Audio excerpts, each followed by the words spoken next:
Vivimos cambios radicales en el mundo del trabajo. La cuarta revolución industrial destruirá empleos, pero creará millones de nuevos trabajos. En Chile, la población está envejeciendo rápido y viviendo una vida más larga.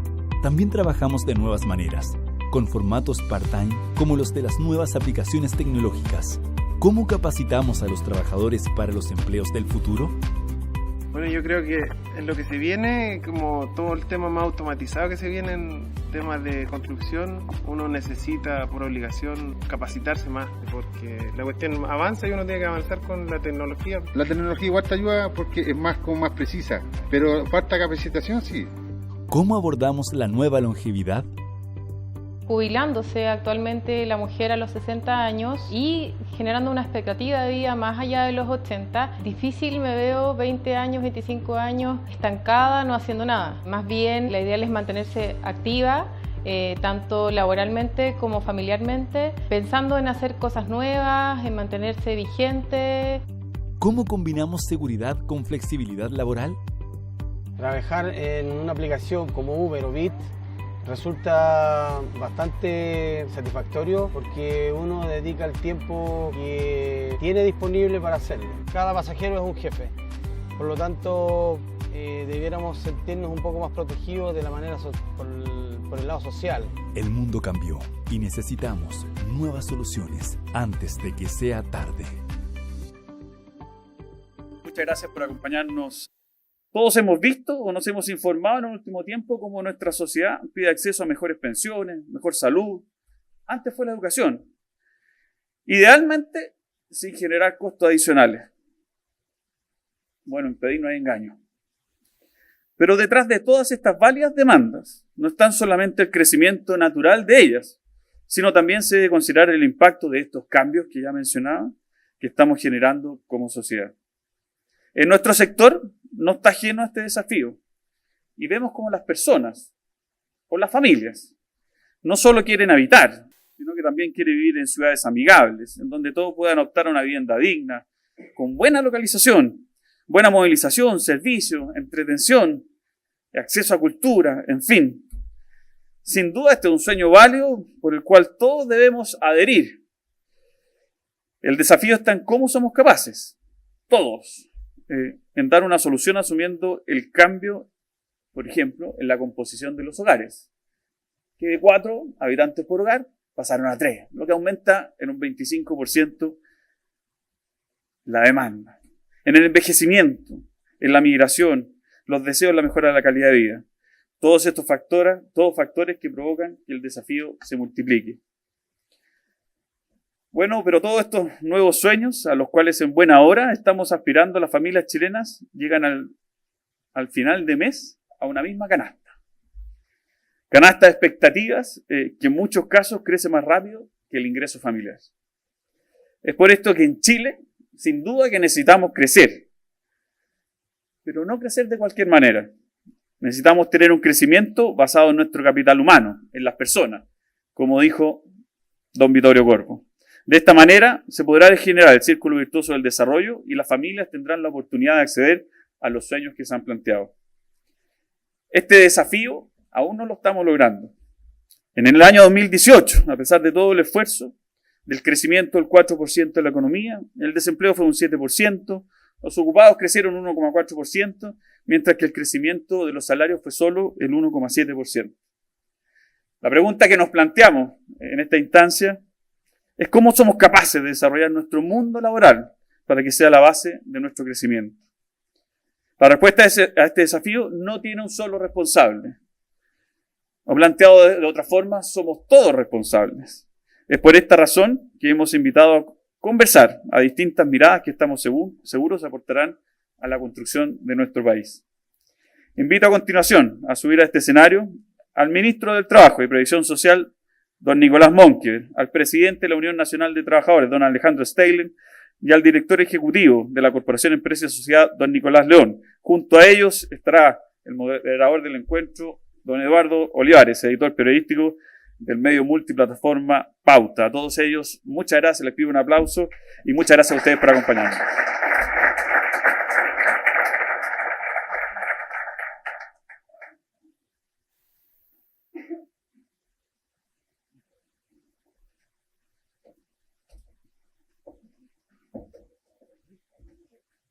manda.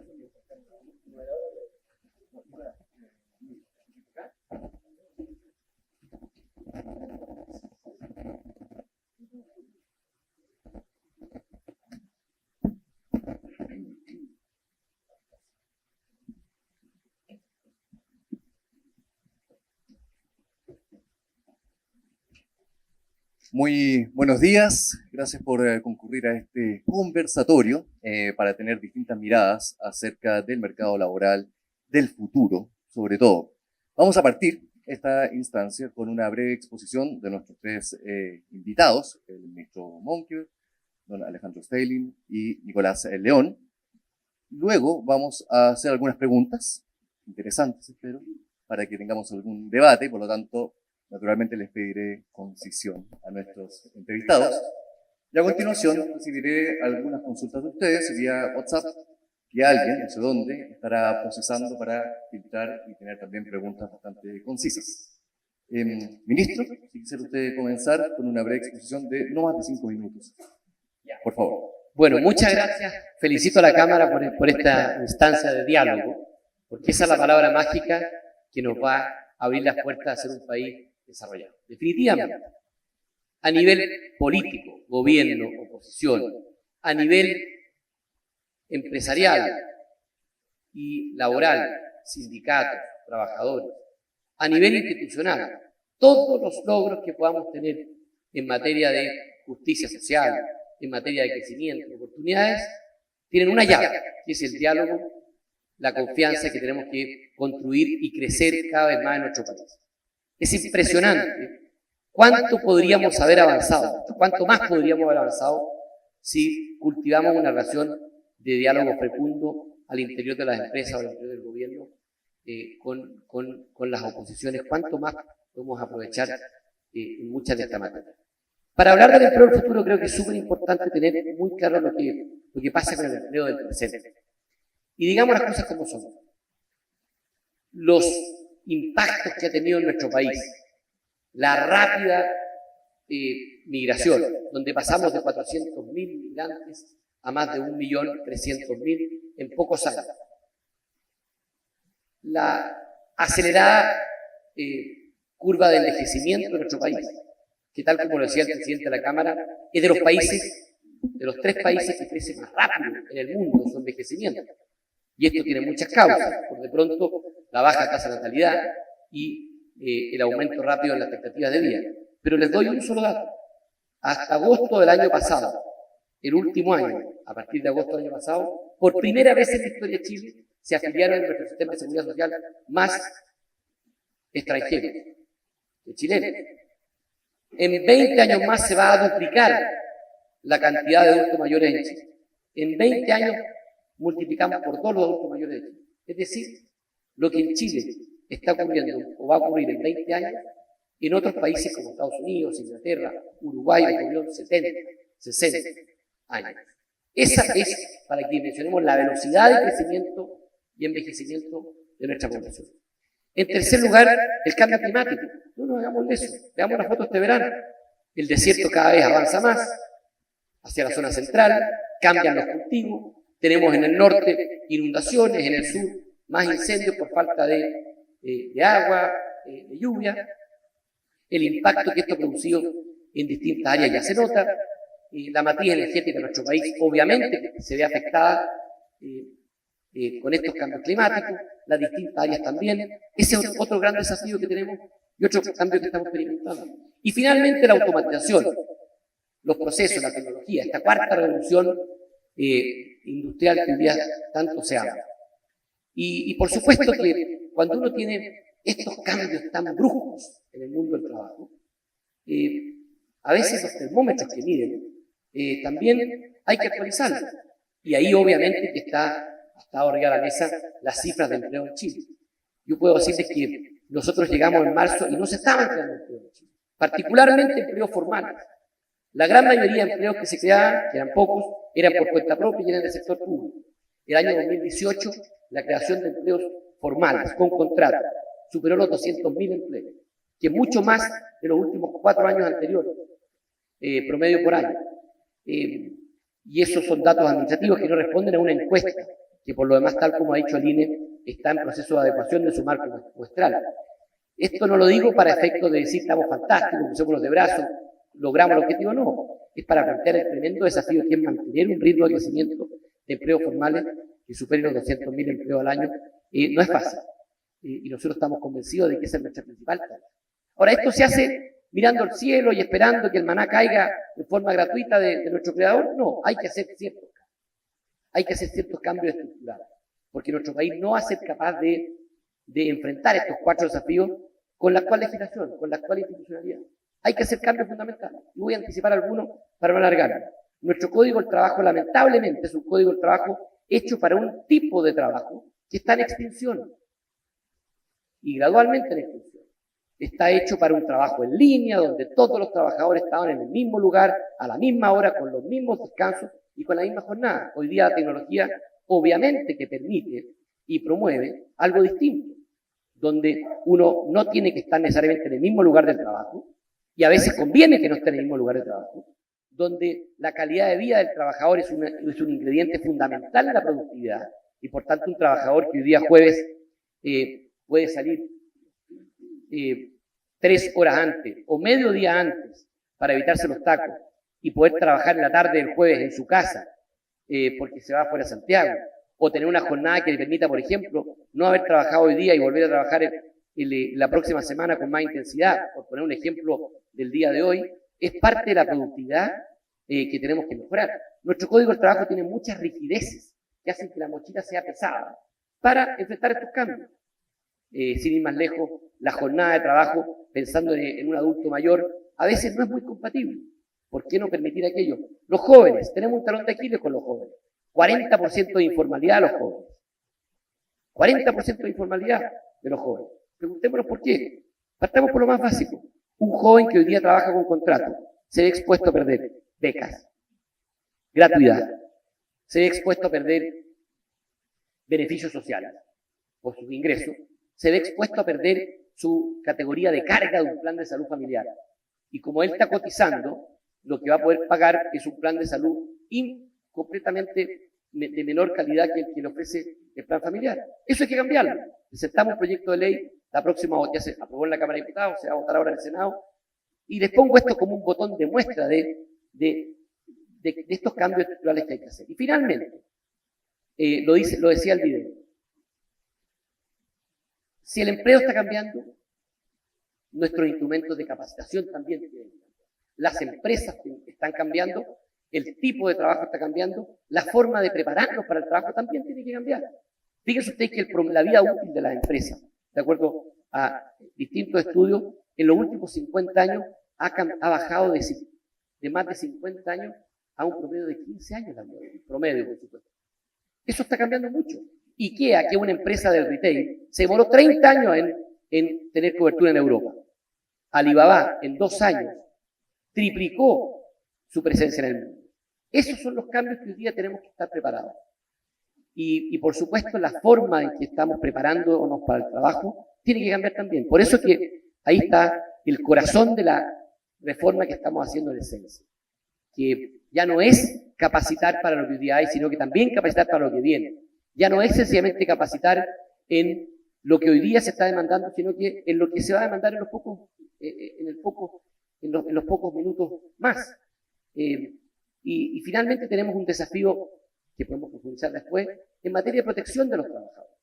Porque claro, uno dice las tecnologías entran y salen, y hay los trabajadores ¿en qué parar? Una plataforma como Uber, como Conershop, o todas estas que están imprimiendo en Chile, no pueden funcionar con un trabajador que tiene un accidente mientras reparte algo y no tiene acceso a la mutualidad. Y si queda inválido no tiene acceso a una pensión de invalidez, no puede. Hay una protección mínima social que tiene que cubrir a todos los trabajadores de Chile, independientemente si trabajan con tecnología, con plataformas o con otro sistema.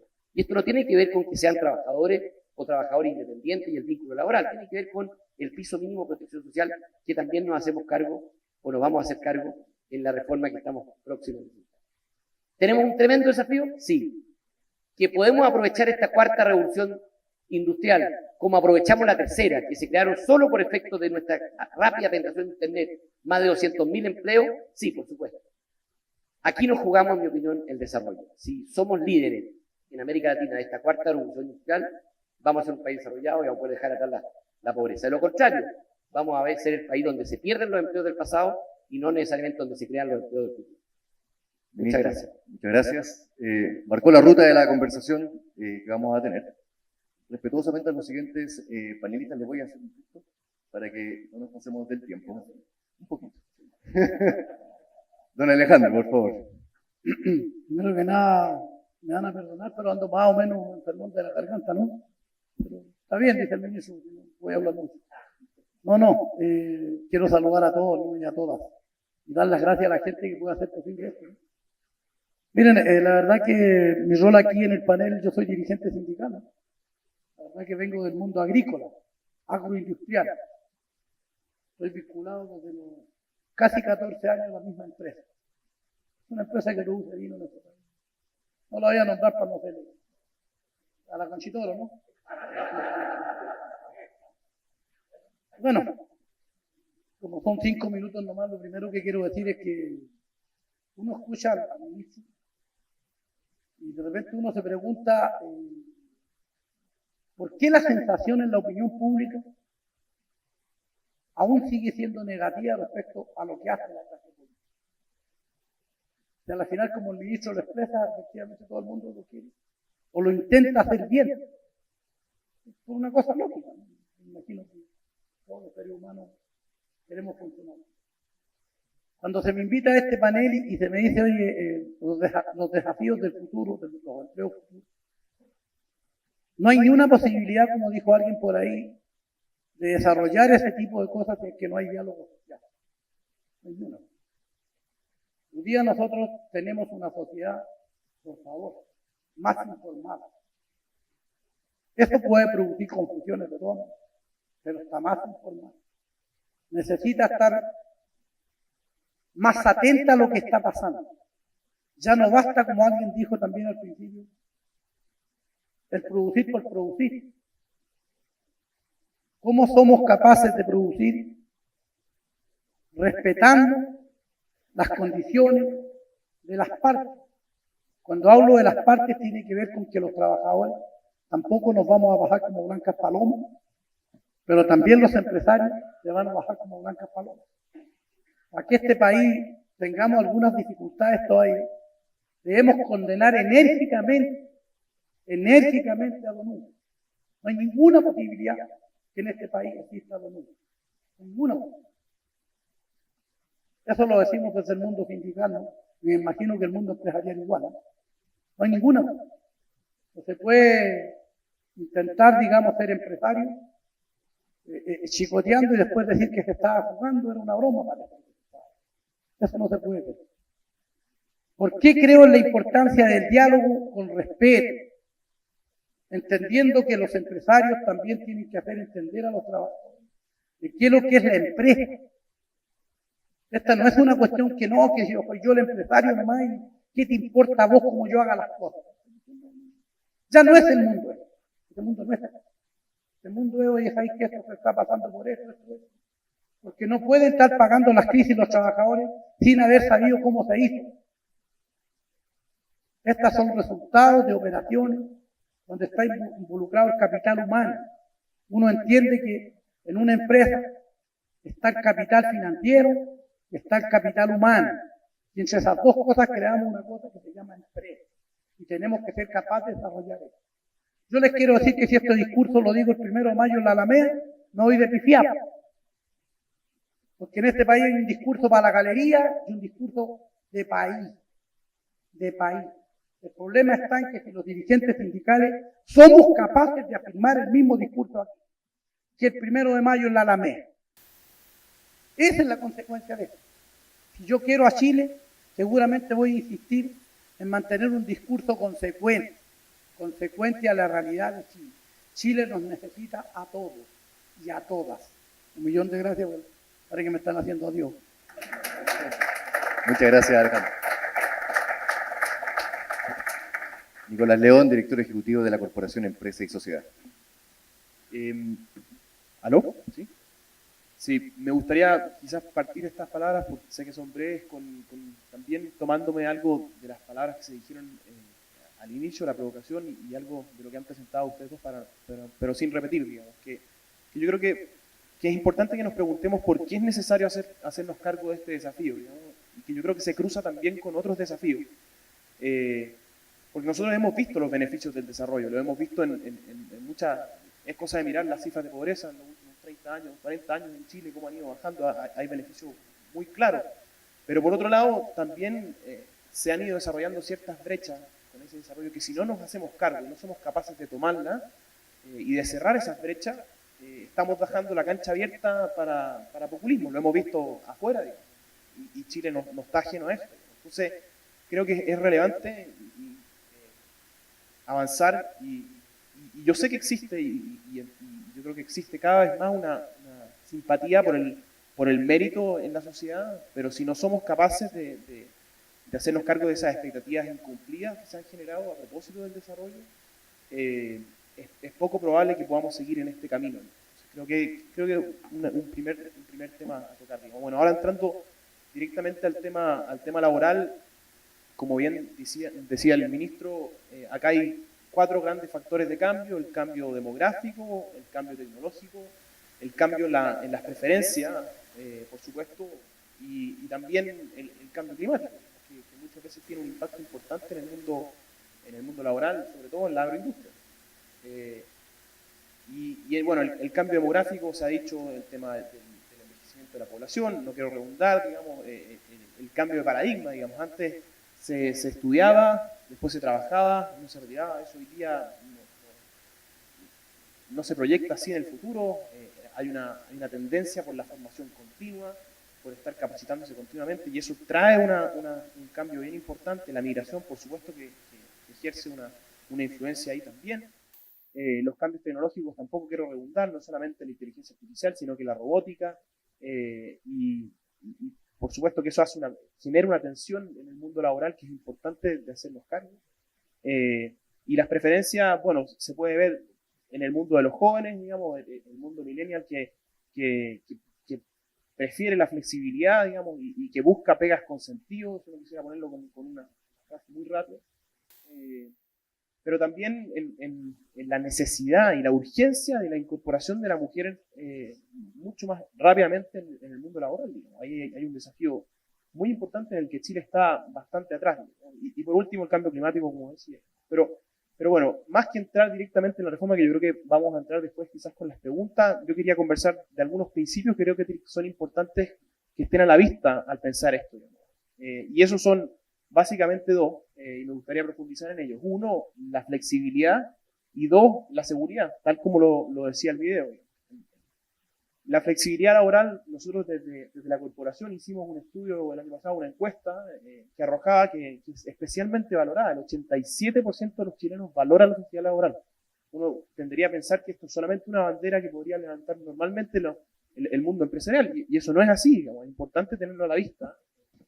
Es importante tener a la vista que esa flexibilidad también genera aumentos en la productividad, y sabemos que Chile ahí también tiene un desafío súper importante, pero más importante aún es que esa flexibilidad permite integrar a ciertos grupos que han estado permanentemente dejados de lado, digamos, a esos grupos más vulnerables que muchas veces tienen que hacerse cargo de otras responsabilidades que no les permiten acceder al mercado laboral, y la flexibilidad es una respuesta para esos grupos, para los mismos jóvenes que comentábamos recién, para dar un espacio a las mujeres también en el mundo laboral, bueno, y la corresponsabilidad, algo que pretendo tocar después, pero que es importante, sobre todo desde el punto de vista de la incorporación.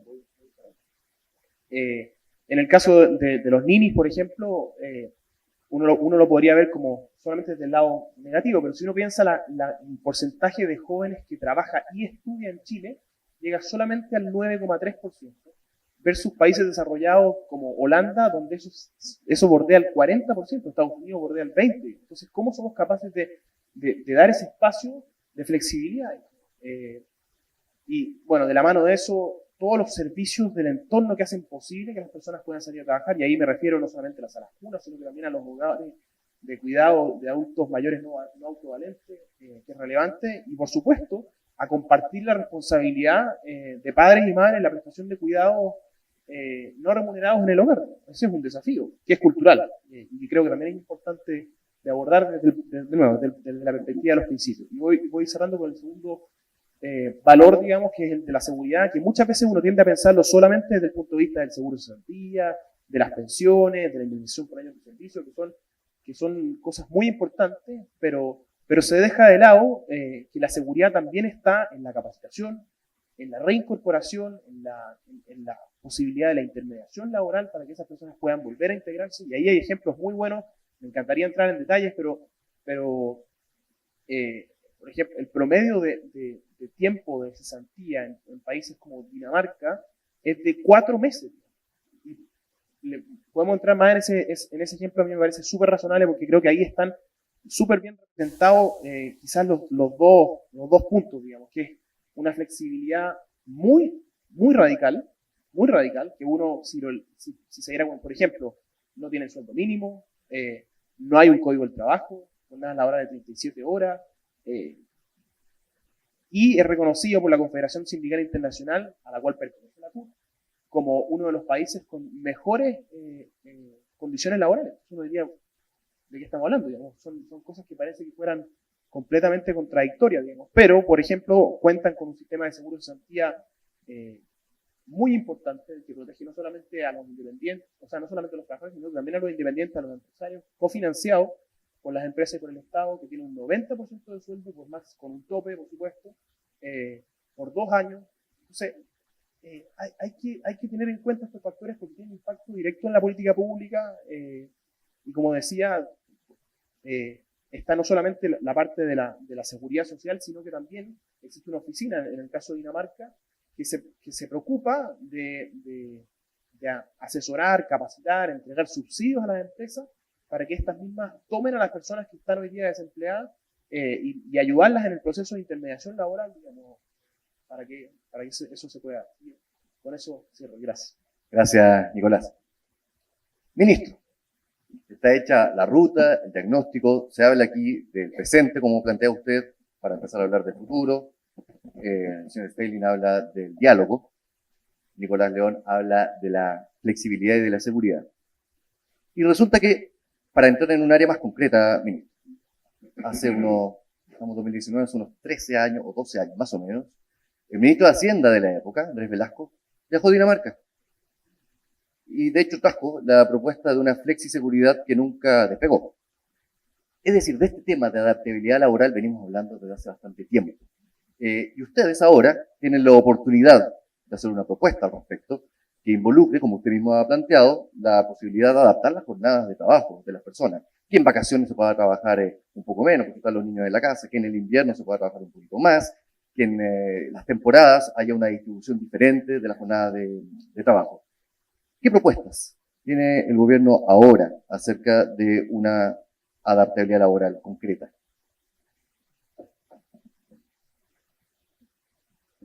Uno ve el diario hoy día en la mañana, o las noticias ayer, y estaba instalado el debate de si en Chile trabajamos mucho o poco. Se nos comparaba con otros países, donde con 45 horas a la semana, Chile estaba dentro de la OCDE, entre aquellos países con de la mitad para arriba en cantidad de horas trabajadas, y distanciados de aquellos países que tienen jornada más reducida. Ese es un debate importante, por supuesto. Por supuesto que sí. Y uno tiende a decir, de una vez por todas, tengamos en Chile la cultura de que vivimos para trabajar o trabajamos para vivir. Evidentemente que, desde el punto de vista de los principios, trabajamos para vivir. Ahora, el tema de fondo es discutir cuántas horas es la jornada de trabajo o cómo estamos trabajando.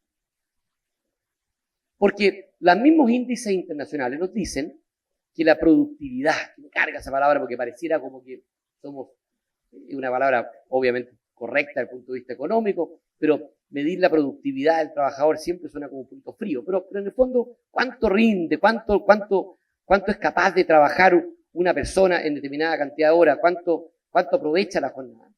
Nosotros tenemos un mal récord, una baja productividad. ¿Y por qué es eso? ¿Por la cultura del cafecito? ¿Por la cultura de llegar a tomar un cigarrito y poder escuchar lo que fue el fin de semana? Eso es una forma de estigmatizarlo, o más bien de de reflejar esto. La verdadera baja productividad en nuestro país, desde mi punto de vista, es por las rigideces que tenemos hoy día en nuestra legislación. Es por eso. ¿Qué sentido, les pregunto yo, tiene hoy día? Miren, háganse la siguiente pregunta.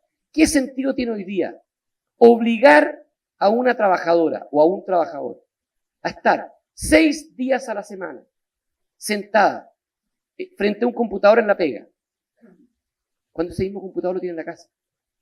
¿Qué sentido tiene decirle a usted, me entra a la pega a las 8:30 de la mañana, cuando podría entrar a las 11? Y la diferencia es que si entra a las 11, esa mujer, por poner un ejemplo, gastó 30 minutos en movilización. Si entró a las 8:30, gastó 3 horas en movilización desde cierta comuna. Y poder tener una banda de horario de entrada y una banda de horario de salida, consistente ambas. Le estoy poniendo 2 ejemplos puntuales que demuestran que la propia productividad se ve inyectada y aumentada sencillamente cuando nos damos cuenta que nuestra legislación es rígida y muchas veces no permite adaptarlo a lo que es la vida hoy. De tal manera que es fundamental, antes de empezar a debatir si en el catálogo vamos a trabajar 45, 40 horas, antes de eso, es decir, cómo trabajamos, cómo aumentamos el tiempo del trabajador para sus fines personales, para hacer deporte, para estar con su familia. La jornada, por ejemplo, de 4 días de trabajo y 3 días de descanso, que se debatió en la reforma laboral anterior y finalmente se rechazó. En todos los países del mundo donde se implementa, ha aumentado la productividad. Porque entramos en la lógica de decir, yo empiezo a trabajar para que se me juzgue por mi resultado y no por la lógica de calentar el asiento porque tengo que estar aquí sentado 10 horas independiente de lo que haga. En eso hay muchos ejemplos. Nosotros estamos comprometidos, convencidos con una modernización en nuestras normas laborales que no signifiquen precarización. Porque aquí en Chile, y Segundo lo decía, aquí en Chile uno habla de adaptabilidad, van a precarizar. Todo lo que uno diga, voy a modernizar, es precariedad laboral. No, no es precariedad laboral. Es humanidad, porque ese trabajador tiene más tiempo para su vida personal. En el pasado, estábamos todos acostumbrados a adaptar nuestra vida al trabajo. Hoy día es al revés. Hay que adaptar nuestro trabajo a nuestra vida. Y eso es lo que pido hoy día a un muchacho joven, que por supuesto, antes de postular una pega, se ve la estabilidad, ve el salario, pero también quiere ver cómo se va a ver afectada su vida. Si va a tener tiempo para ejercer de verdad el rol de padre. ¿Qué es esto? Con eso termino para no asustarlo. ¿Qué es esto de que a nosotros, y lo tengo que decir también, a mi generación se nos educó diciendo, oiga, admire a su padre, que el pobre no tiene vacaciones porque está todo el día trabajando? ¿Qué es eso? ¿Qué sociedad queremos? Cuando Nicolás decía lo importante para ser un país desarrollado, que subamos el 50% de participación de las mujeres en el mundo del trabajo, esto es de verdad. No estoy pensando en términos económicos, que subir un punto en participación, cuánto significaría en el PIB. Es porque queremos una sociedad donde los padres estemos mucho más presentes en la formación de nuestros hijos, las madres estén mucho más presentes en el mundo del mercado laboral y tengamos corresponsabilidad en serio. Y eso no se puede hacer con la rigidez que hoy día existe en nuestra norma laboral. En resumen, nosotros nos hacemos cargo de estos puntos en el proyecto de modernización laboral que ya se ingresó al Congreso en materia de capacitación. Se terminan con esta brecha de edad y de género en el proyecto que ingresaremos en los próximos días de modernización laboral del Código del Trabajo y de corresponsabilidad. Nos hacemos cargo de esto y queremos hacer un llamado, hacer un debate con altura de miras, sin eslogan. Porque si yo digo que cualquier sinónimo de modernidad es precariedad, sencillamente lo único que hago es dañar a los trabajadores. Cuando la Central Unitaria de Trabajadores se opone a un proyecto como el teletrabajo, sin darle espacio a que un teletrabajo lo que hace es mejorar la calidad de vida, y asumiendo que todo teletrabajador será abusado, extorsionado, explotado, lo único que hacemos es desproteger a los trabajadores. Cuando Segundo Steylen va al Congreso, pese a todas las diferencias que tenemos, y dice que no es ético que al joven hoy día le quitemos derechos por trabajar formalmente, y defiende el proyecto de jóvenes estudiantes, lo que está haciendo justamente lo contrario. Está diciendo, oiga, esta es la realidad. Queremos proteger al trabajador. tener adaptabilidad para que pueda adecuar su jornada a su horario de clase, por supuesto, pero esa adaptabilidad mejora la calidad de vida del trabajador y no la precariza. Esa es la filosofía que creo que con la que tenemos que enfrentar este debate en los próximos días. Ministro, antes de que deje el micrófono al lado, claro, usted habla del debate de fondo, lo cual está muy bien, así que me va a perdonar la pregunta pequeña, concreta. Cuando usted dice que se va a hacer cargo de este debate, ¿qué significa en la práctica hacerse cargo? ¿Van a reimpulsar la idea del 4-3, por ejemplo? En concreto, nosotros en los próximos días vamos a ingresar el segundo proyecto de la armonización laboral. El primero, que tiene que ver con la capacitación, ya está en trámite. El segundo proyecto a lo que está enfocado es a tener un mercado laboral definitivamente más inclusivo, con más corresponsabilidad, con posibilidad de adaptar la jornada para mejorar la calidad de vida del trabajador. Y permítame decirle que no le puedo dar más detalles. Okay, se lo dije todo. No dijo detalles. En los próximos días. Sí, yo creo que va a ser prontamente. Ok. Porque desde septiembre se está anunciando la reforma. No, el proyecto está terminado, pero usted comprenderá que hoy día hay dos comisiones, la Comisión de Trabajo de la Cámara de Diputados y la del Senado. Y yo creo que nunca, en mucho tiempo, había habido más intensidad legislativa en esas dos comisiones como ahora. En la Comisión de Trabajo está la reforma a las pensiones, está en el Senado está el proyecto de Salacuna, que es un tremendo proyecto que ayer se aprobó, está el proyecto de teletrabajo, está el proyecto de los jóvenes, y tan pronto como avance un pasito el proyecto de pensiones, usted va a ver que el proyecto laboral ingresa. Okay, esto es como los aviones cuando están carreteando, que tienen que ir esperando turno para despegar. Este avión ya está con los pasajeros adentro, está consensuado, está hablado, estamos haciendo un trabajo prelegislativo importante y va a despegar tan pronto como nos den la orden de la torre. Muchas gracias, ministro, por esa respuesta. El proyecto de pensiones, la idea de legislar sería votada recién en mayo. Exactamente. Sí, estamos ahí a la vuelta de la esquina. Señor Steyling, el ministro hablaba de adaptabilidad, hablaba de que se van a hacer cargo de este proyecto, usted hablaba de diálogo antes, y también de que se han conversado otras cosas. Hay un trabajo prelegislativo, dice el ministro. ¿Ustedes conocen, por lo tanto, para dónde va la ruta de este proyecto y estarían de acuerdo con avanzar en adaptabilidad? Bueno, primero que nada, nosotros pertenecimos a la mesa sindical, ¿no? Salió divulgada en mi calidad de presidente de la UNT, ¿no? Somos evidentemente trabajadores del sector privado.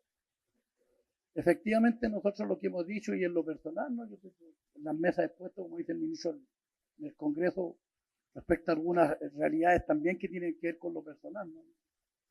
Yo comento aquí, voy a contar respecto a la adaptabilidad. Yo soy un tipo que vengo diciéndole hace mucho tiempo al mundo político que no hable de flexibilidad, porque eso hiere sentimientos a algunos que basta la palabra para que les duela. Hablemos de adaptabilidad. Cosa loca mía, pero por lo menos comento aquí, por si acaso, un sector que no tiene que ver con el mundo de ustedes, pero el sector agrícola. Nosotros hace mucho tiempo atrás producíamos durazno con selvero. Ese es un durazno que desprende mucho pelusa, donde trabajaban mujeres y hombres cosechando. Ustedes se deben imaginar a las 3 de la tarde con esas tremendas calores, estar cosechando.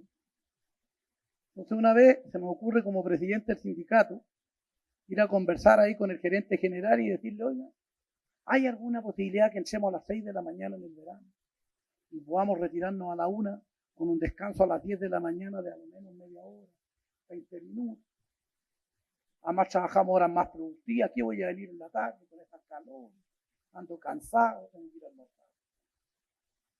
Me dijo el tipo, no es una mala idea, intentémoslo. ¿Cuál es tu idea? Ya, hagámoslo. Si la gente quiere, hagámoslo. Lo hicimos. Nos faltó que fue a la inspección del trabajo, llegó la inspección y dijo, no lo pueden hacer. Tienen que cambiar el contrato. El contrato de ustedes no dice que usted entra a las 7:30 y sale a las 5:30, de lunes a sábado. Aquí digamos. Sábado, por cierto, hasta la 1. Hoy dijimos nosotros, qué raro. Si estamos de acuerdo nosotros, ¿cómo se va a imponer eso? Si ese no ha venido nunca a cosechar.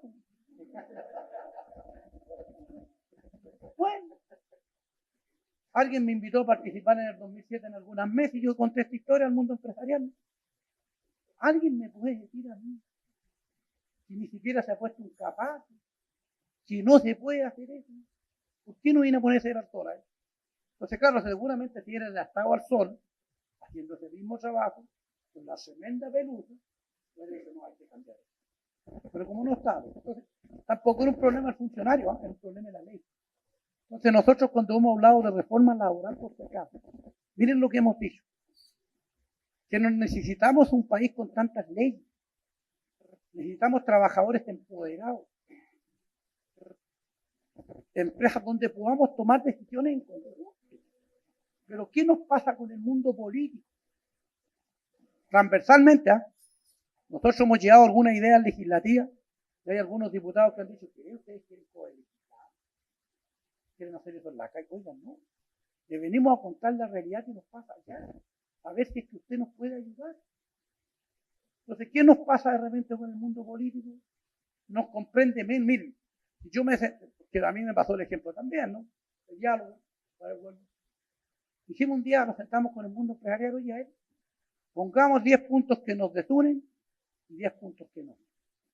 ¿Me van a creer ustedes que los 10 puntos que nos unían fueron 5 minutos? Empezamos a buscar lo que nos desunía. Y no encontrábamos más allá de 5 puntos, ¿no? Pero nos costó encontrar. O sea, cuando uno conoce la realidad de la empresa, conoce lo que el otro quiere, las confianzas, pero las cosas cambian. Las cosas cambian. Miren, nosotros respecto a la adaptabilidad laboral, nosotros hemos dicho que rato que eso tiene que ver más, como les digo, con el empoderamiento de los trabajadores, con tratar de buscar soluciones en común. Y a mí en esto me van a perdonar los técnicos, la gente que es más técnica, abogados, profesionales, ¿no? A mí me duele mucho porque yo he escuchado mucho a algunos por ahí cuando hemos comentado esto en los otros paneles. No, hay que tener cuidado porque los políticos a ustedes se los van a joder porque los trabajadores son todos ignorantes. Ay, para. La realidad, si no la gente no se empieza a dar cuenta que la realidad ha cambiado, el trabajador de un día, por favor, no es ni siquiera el de hace 10 años. La gente está así. No me convino la pega, no importa, pues me voy, de allá me está llamando el Juan que allá está mejor para trabajar. Y que me voy nomás, de verano. Esa es una realidad que en Chile hoy día existe, que también es parte de una realidad. Por cierto, el trabajador quiere mayor estabilidad, porque eso va a la familia. Pero miren, voy a poner un puro ejemplo. Yo también caigo en la tentación, ¿no? Porque soy ser humano. Los otros días el gobierno nos propuso a nosotros, y se había anunciado públicamente, oye, ¿saben qué? Indemnización por años de servicio. Dijo el gobierno. ¿Cómo estarían que bajáramos a 5? Pero a todo evento con herencia heredable, ¿no? Como la calle dijo no, entonces yo estaba en un evento con el ministro, nos salieron a entrevistar, ¿qué opina la UNT? No, el 100% de los años me paga heredable y todo, o sea, estaba pidiendo algo imposible, dije yo, como soy dirigente para que nadie me pifie, voy a decir eso. Y empezó a funcionar se me acerca un compañero de la CUN, ¿no? Me dice, ¿ahí guaso? Yo pretendía no darte la mano, sé que vos estás ahí de acuerdo con el gobierno, pero ahora te la voy a dar.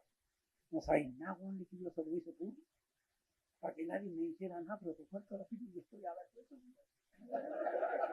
Dije, te lo cuento por qué. Te voy a contar que yo tengo derecho a años de servicio. Yo. Si es que no fuera dirigente, la empresa me quiere echar, por distintas razones, me va a pagar 11 meses. Yo 34. Si no me he hecho rico en 34 años, ¿vos creéis que me voy a hacerme rico con 11 meses? Después, sería rara la conversación, ¿no? Entonces le digo, ¿sabéis qué? No está tan mala la idea, gobierno. Yo no sé de dónde se le brotó el gobierno, tía. ¿De dónde se le brotó, no? Porque a todo evento, pues chiquillo, no está bien, no te escucho. A todo evento significaba para el mundo empresarial aparecer un costo que hoy día está vinculado a los puros de planta, ¿no? ¿Sí o no? A los que mantenemos el empleo. Y alguien me dijo que ahí ustedes pensaron mal en la respuesta. ¿Por qué? Porque hoy día los empleos están durando 3 años a 5 años. Hubiera tenido indemnización a cada rato la gente. Bueno, y por cierto, yo que pertenezco a la mesa laboral de la CPC, ¿no? Ahí tampoco la CPC está de acuerdo. En este proyecto fue bien raro porque está de acuerdo el mundo sindical y el mundo empresarial. O sea, está puro el gobierno sacando de beneficios.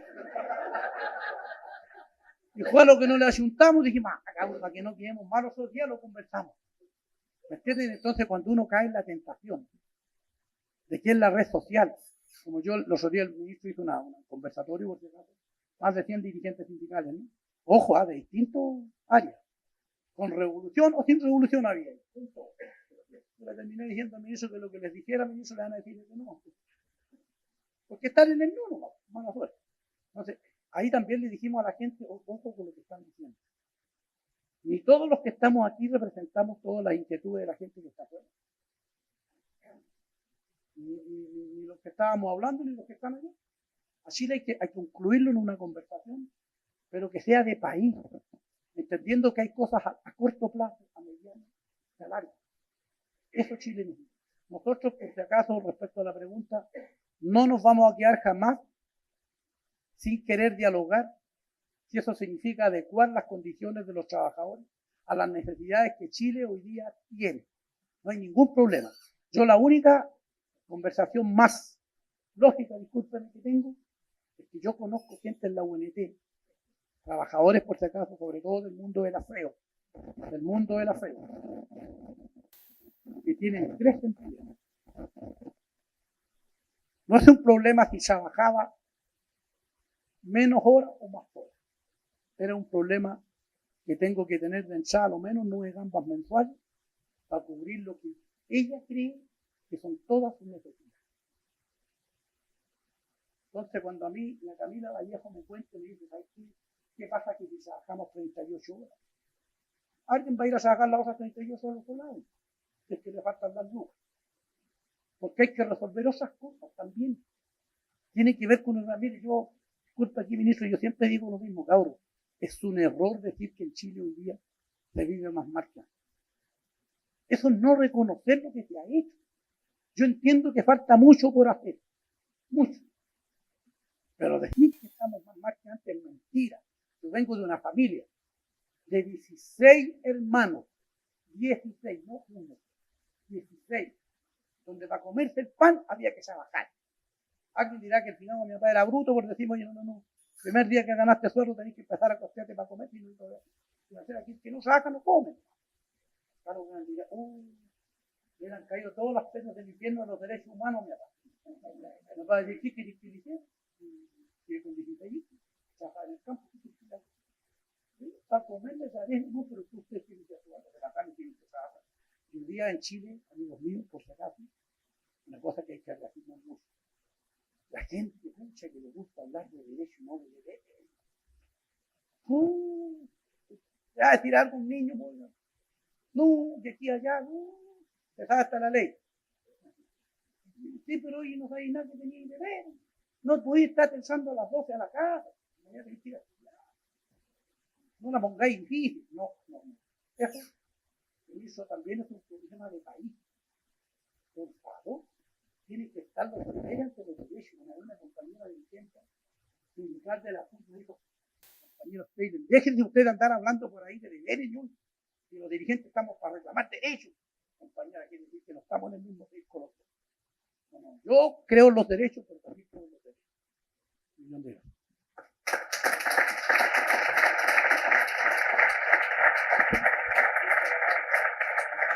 Nicolás.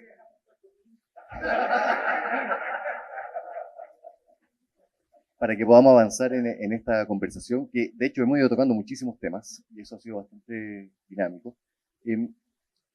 Hay en este planteamiento que hace el señor Steylen una sugerencia respecto de los deberes y una anotación sobre los derechos.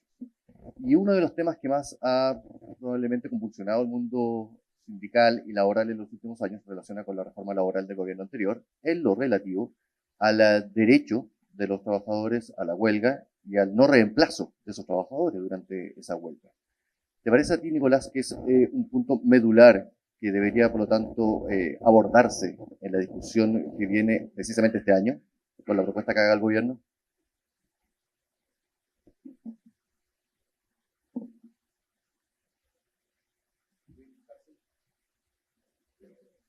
¿Aló? Sí. Voy a intentar ser un poquito más preciso. Siendo un tema especialmente relevante, yo tendría a poner el énfasis en lo que se ha venido hablando ahora acá, y a empezar a sentarnos en la misma mesa y empezar a ver los temas de futuro.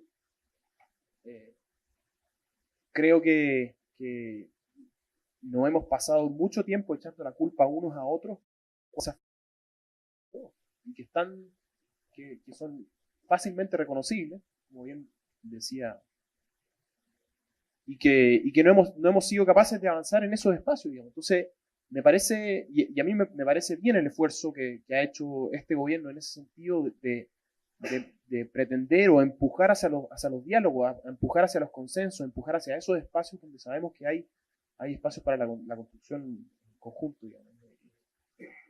Y ahí los temas, de nuevo, temas como el de la automatización, es un tema que nos tiene que convocar a todos, empresarios, trabajadores, gobierno, y el paso que se está dando con la reforma del CENSE es muy relevante, es muy, muy relevante.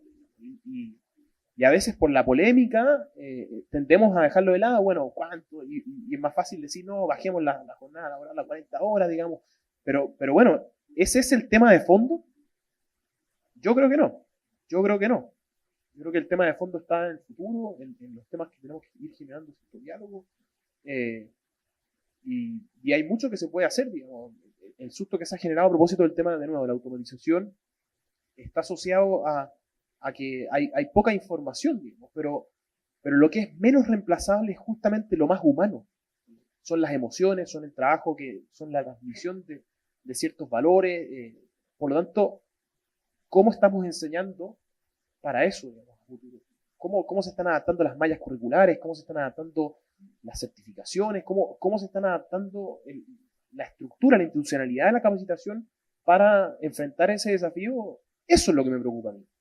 Ahí es donde yo pondría los puntos, y sé que quizás es una mirada muy desde la altura, digamos, bueno, no, desde la academia podría decir uno, digamos, pero y que es más fácil salir a pelearse por las cosas esas que nos dividen bien rápido, sacar un titular en la prensa sobre bueno, lucro, no lucro, gratuidad, no gratuidad, digamos. Pero bueno, ¿cómo nos sentamos en la mesa y empezamos a trabajar? Yo creo que ese es el punto que tendríamos que trabajar. Gracias.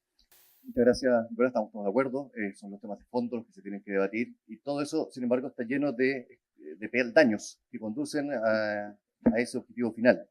Y esos peldaños son los que finalmente generan la escalera, ¿cierto, ministro? Y buena parte de la preocupación, probablemente de los asistentes aquí, a quienes usted le está hablando, se relaciona con cuestiones como lo del reemplazo de trabajadores en huelga. Claro, y en el futuro tendrá que ver cómo eso concatena con la automatización de los trabajos, eso es un hecho. Pero bueno, hay que ver cada caso en particular. Sí. Cuando uno ve las 4 revoluciones industriales que ha tenido nuestro país y el mundo, por supuesto que uno saca una conclusión, común denominador de las 4. En todas se ha creado más empleo de aquel que se ha reemplazado o se ha destruido, en todas. Y no tengo duda que esta 4ª revolución es lo mismo. Se van a crear más empleo que aquellos que están desapareciendo.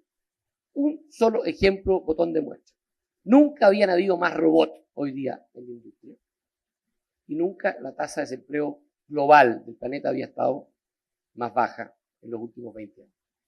De tal manera que hace una semana atrás estuve con el ministro del Trabajo norteamericano en su oficina, empezamos a hablar de estos temas y de repente yo le pregunto por el retail norteamericano, que uno lo invade en noticias de malls que cierran o distintas cadenas que se están automatizando, y él me dice, mire, le pongo un ejemplo, me dice. Efectivamente, todo el mundo mira con lupa el retail en Estados Unidos de lo que está ocurriendo. Y nunca en Estados Unidos había habido más empleo en el retail como ahora. Claro, probablemente no hay cajeras en algunos locales, o se cierran ciertos locales. Cambia el retail, por supuesto. La fuerza del mercado online está haciendo crecer. Nunca se había contratado más gente en el retail en áreas de logística, de despacho. ¿Que hay cambio, pero la creación de empleo, de oportunidades que van de la mano con la tecnología es muy grande. Y por tanto la pregunta del millón, el verdadero desafío, que también en la construcción tenemos, es de qué lado queremos estar. Porque lamentablemente esto, yo estoy hablando de cifras globales, y efectivamente en estas revoluciones industriales han habido países que han sido países de escenario donde se han creado los empleos nuevos, y también otros que han perdido. Y entonces la pregunta del millón es: ¿de qué lado queremos estar? ¿Queremos que Chile sea el país donde veamos crearse los empleos del futuro? Por llamarlos del futuro, son del presente. ¿O queremos ser un país que se lamente porque se están cerrando trabajos que antes eran tradicionales? Y eso no es tirar una moneda al aire. Hay que hacer cosas para estar del lado de los empleos que se crean. Hay que hacer estos cambios. No tiene ni un sentido. Fíjese usted, lo hablábamos con Segundo hace un tiempo atrás, esta norma del trabajo donde se decía que la polifuncionalidad es precariedad laboral, es precarizar al trabajador. Por favor, no hay dos opiniones, que las pegas más reemplazables hoy día son aquellas pegas repetitivas, una tras otra, la misma pega, todo el día, a toda hora. Y el trabajador que más se defiende frente al reemplazo es aquel que maneja varias áreas, que tiene varias habilidades distintas. Y por lo tanto, lo que antes era sinónimo de precariedad, hoy día hay que potenciarla. Hay que capacitar al trabajador en varias áreas para que no sea una pega repetitiva. Y termino con lo siguiente. Respecto, usted no quiero eludir porque es un tema súper importante, de reemplazo a huelga. ¿Qué es lo que es el principio fundamental? El principio fundamental es que el trabajador tiene derecho a trabajar y a trabajar en condiciones dignas. Y también existe un derecho fundamental que hay que respetar y hacerlo respetar, que es el derecho a la negociación colectiva. Y como última razón, efectivamente, el derecho a huelga. Es un derecho legítimo que hay que respetarlo en Chile. Y por lo tanto, lo que aquí hay que defender es el derecho a huelga legítima de aquel trabajador que está en negociación colectiva, pero también el derecho a trabajar de aquel trabajador que no está o no es parte de esa negociación colectiva, o porque no está en el sindicato, o porque su sindicato negoció un año antes y tiene contrato vigente. Y cuando uno traspasa esa línea y dice no, porque paralizó uno de 5 sindicatos, se tiene que paralizar toda la empresa, se está afectando el derecho a trabajar de aquel que ya negoció en su sindicato o aquel que no es parte del sindicato. ¿Y cómo se logra aquello? Ese respeto al derecho fundamental del trabajo se logra con, por supuesto, con diálogo, acuerdo, pero con legislaciones claras. Hoy día tenemos servicios mínimos que no funcionan bien en Chile. La lógica de decir, no, si me pide servicio mínimo, no, lo rechazo todo. ¿Cómo me va a rechazar todo? Usted comprenderá que si hay un sindicato en huelga y hay 4 que ya firmaron contrato colectivo y que quieren trabajar, si el tipo que está en huelga, el que tiene la llave de la bodega, obviamente que yo tengo que reemplazar al tipo que está en la bodega, porque si no, obligo a los 4 sindicatos que están a no trabajar y a no recibir el sueldo. Eso es en cualquier lógica entrará a la categoría de servicios mínimos o de adecuaciones necesarias. Pero son adecuaciones necesarias no para debilitar la huelga, son para garantizar el derecho al trabajo de aquel trabajador que no es parte de la huelga. Y no es una práctica antisindical, porque ese trabajador o ese sindicato ya negoció. Y por tanto, hay que hacer esa diferenciación. Algunos creen que porque un trabajador o un sindicato está en huelga se tiene que paralizar la empresa. Eso es un tremendo error, que termina afectando a aquellos trabajadores que no son parte por distintos motivos de esa negociación. Yo tengo que volar a una bilateral de pensiones. Quisiera transmitir un último mensaje. Comparto absolutamente lo que decía Segundo y Nicolás. Estos temas son temas país. Si empezamos a hacer un gallito ideológico sobre esto, no es entender nada. Aquí nos jugamos el desarrollo. Cuando tenemos yo no quiero ni siquiera hablar de Don Augusto, de señores como Augusto La Rosa, Hugo La Rosa, disculpen. La señal que se da es una señal de desprecio a la ley. Y por supuesto nosotros fuimos firmes en eso. Querella.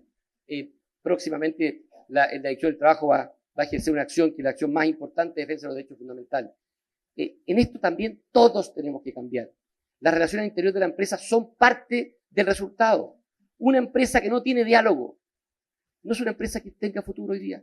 En el pasado puede haber sido. No es una empresa que tenga futuro hoy día. Una empresa que no maneje una buena relación al interior no tiene posibilidad de ir creciendo en el mundo hoy día. La principal protección para que los trabajadores no acepten condiciones malas es que seamos capaces de ir creciendo y generar buenos empleos. Cuando me preguntan, oiga, ¿por qué el ministro de Trabajo habla tanto de que tenemos que crear más oportunidades laborales o que el crecimiento se mantenga en el 3% o 3,5% o el 4%. ¿Sabe por qué? Porque lo que yo más quiero es que un trabajador, cuando se sienta denigrado en sus derechos, en un minuto se vaya para el lado. Lo que decía Segundo. En un minuto se cambia una pega mejor. Cuando el trabajador siente que puede dar mucho más de lo que le ofrecen en esta empresa, en un minuto encuentre trabajo con mejores perspectivas. Eso es lo que tenemos que ir provocando con mayores oportunidades. Y en eso creo que tenemos que comprometernos todos. Muchas gracias. Ministro, muchas gracias por venir. Sin embargo, ni a usted ni a mí nos van a dejar salir si nos le hago una pregunta que usted es dueño de responderle en 30 segundos. ¿Cómo se une o se alinea la nueva ley por obra y faena? Lo que hemos escuchado respecto de la flexibilidad laboral, siendo que esta misma ley rigidiza los contratos por obra y faena, que es lo más utilizado en esta rúbrica. Bueno, mire, digamos las cosas como son. Es una moción parlamentaria que nació precisamente para combatir o para impedir un abuso que se veía en distintas áreas, donde un trabajador por obra y faena era contratado por una primera obra o faena de 2 meses, terminaba esa faena, lo contrataba inmediatamente por otra obra o faena y pasaba años de faena en faena, una tras otra, y cuando son sucesivos contratos por obra o faena con el mismo empleador, lo que ocurría en la práctica es que ese trabajador no tenía derecho a vacaciones efectivas, obviamente se le pagaban las vacaciones proporcionales, pero no tenía derecho a descansar, tampoco tenía derecho a ningún tipo de reconocimiento de indemnización por antigüedad, porque no devengaba, y nos parecía también que eso no era concordante con la naturaleza de los servicios. Esto lo conversamos incluso en su minuto con la Cámara de Comercio. Este proyecto fue derivando algo distinto, y todos sabemos que termina en un proyecto que establece una indemnización, entre otras cosas, una indemnización a todo evento, a los trabajadores, independiente de la antigüedad del mismo. Sin perjuicio de lo cual, nos parece a nosotros que es tremendamente importante que se reconozca el sentido profundo de esta ley y se analice con la integridad administrativa. Se acaba de emitir un dictamen de la Dirección del Trabajo que aclara cuáles son aquellas labores en que se permite obra y faena, cuáles no. Y en consecuencia, podríamos poner 20 ejemplos, pero efectivamente, dado que estamos en el área de construcción, si usted tiene una obra o faena que corresponde a una etapa de un proyecto inmobiliario, donde evidentemente está vinculado a un financiamiento, es evidente que es una obra o faena distinta a aquella que se inicia en la segunda etapa del proyecto inmobiliario, donde la fuente de financiamiento es diferente. Entonces, lo que les quiero decir en el fondo es, lo que finalmente esa norma busca es impedir los abusos, pero proteger la validez del contrato por obra o faena cuando efectivamente son faenas que se justifiquen separarse una por otra.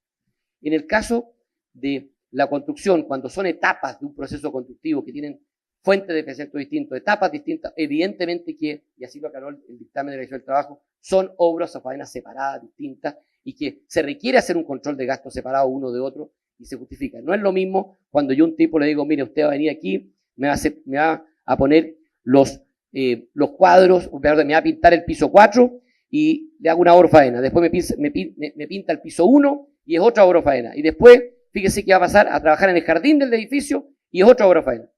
No estoy diciendo que eso ocurra, pero cuando ocurre eso es muy distinto a decir, mire, sabe que la primera etapa de las 100 casas se acabó, es una obra faena distinta a la segunda. Yo lo que quiero plantearles con esto es muy importante que ustedes analicen el proyecto en su integridad, incluyendo la interpretación de la Dirección del Trabajo, porque es lo que le hace sentido a esto. Ahora, y con eso termino. Hoy día muy poca gente recibe indemnización por año de servicio. Muy poca gente. Lo que decía Segundo es verdad. La indemnización por año de servicio hoy día es un desincentivo en todo sentido, valga la redundancia. Primero, porque yo tengo un trabajador que solo lo indemnizo después de un año, por una sola causal, tengo que despedirlo. Si él quiere cambiarse de pega, va a poner la calculadora de cuánta antigüedad tengo acumulada y si no me conviene, me voy a quedar muchas veces aburrido en la pega y me voy a hacer despedir. Tampoco hay un incentivo necesariamente al empleador a subirle el sueldo porque la indemnización se calcula en base a los últimos sueldos.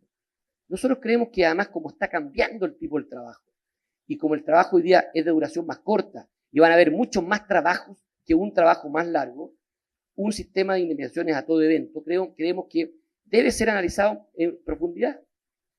Y evidentemente sin que esto afecte el empleo, ni eleve los costos. Hoy día existe la indemnización a todo evento en el caso de las trabajadoras de casa particular, y es una indemnización equivalente a medio mes por año, a todo evento, que incentiva la movilidad laboral, que termina con todos estos incentivos muchas veces al revés, en contra del trabajador y en contra de la empresa. Y nosotros estamos analizando en profundidad, viendo los espacios políticos para una reforma de esta naturaleza. Pero nuevamente aquí tenemos que ser capaces de ir mirando con cierta perspectiva, con cierta altura, y no con el dogma de decir, usted me está cambiando un mes por medio mes. No, ese no es el cambio. El cambio es un tipo de indemnización distinta. A todo evento porque promueve la movilidad, porque el trabajador la va a recibir aun cuando esté menos de un año, en fin.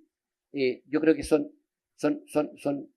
temas que es necesario discutir. Nosotros estamos analizando esa propuesta que vino también en forma transversal y estamos también encontrando los espacios políticos para que se discuta con altura de mira y no sencillamente con un eslogan que es el que se pone por delante.